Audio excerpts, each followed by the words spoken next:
দুর্গাপুর বার অ্যাসোসিয়েশনের পক্ষ থেকে আসানসোল দুর্গাপুর উন্নয়ন পর্ষদের দফতর ঘেরাও করে বিক্ষোভ দেখালো।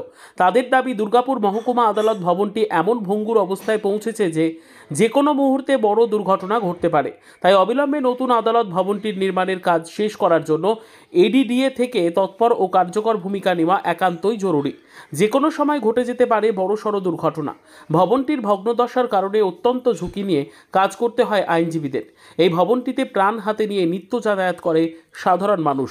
এটা এডিডি এর বিল্ডিং, সেই জায়গাটা আজকে আমরা যে দিকটায় বসি অর্থাৎ থার্ড কোর্ট এবং ন্যাশনাল ইন্স্যুরেন্স কোম্পানির মাঝের যে একটা স্পেস আছে, সেই স্পেসটা ব্যান্ড হয়ে গেছে এবং যত এসডিও অফিসের পুরনো পেচ্ছাপ এবং নোংরা জল গোটাটাই ভরে গেছে।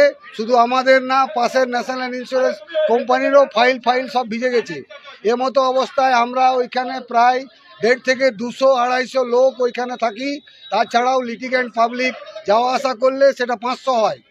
এমতো অবস্থায় এই একটা বিপজ্জনক পরিস্থিতির মধ্যে আমরা আছি এবং আমাদের জীবন সংশয় আছে। যদি ওইখানে আর বেশি দিন আমরা থাকি তাহলে হয়তো দেখা যাবে যে হুড়মুড় করে কোর্ট বিল্ডিংটা ভেঙে একটা অংশ আমাদের ঘাড়ের উপরে পড়ে গেল এবং সেখানে অনেক জীবনহানি হতে পারে, অনেক লোকের ক্ষতি হতে পারে। এবং আমরা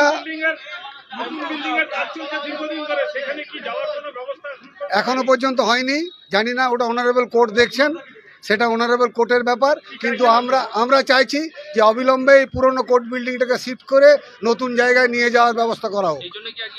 এই জন্য আজকে আমরা বাধ্য হয়ে, তার কারণ আমাদের জীবন সংশয় হয়ে আছে বিল্ডিংয়ের যে অবস্থা, সেই কারণে আমরা সবাই মিলে বার থেকে এডিডি এর কাছে ডেপুটেশন দিতে এসেছি যে আপনারা যথাযথ ব্যবস্থা করুন। তার কারণ এই বিল্ডিংটা এডিডি এর তত্ত্বাবধানেই হচ্ছে, সেই কারণে এডিডি এর একটা সদর্থক ভূমিকা থাকা উচিত।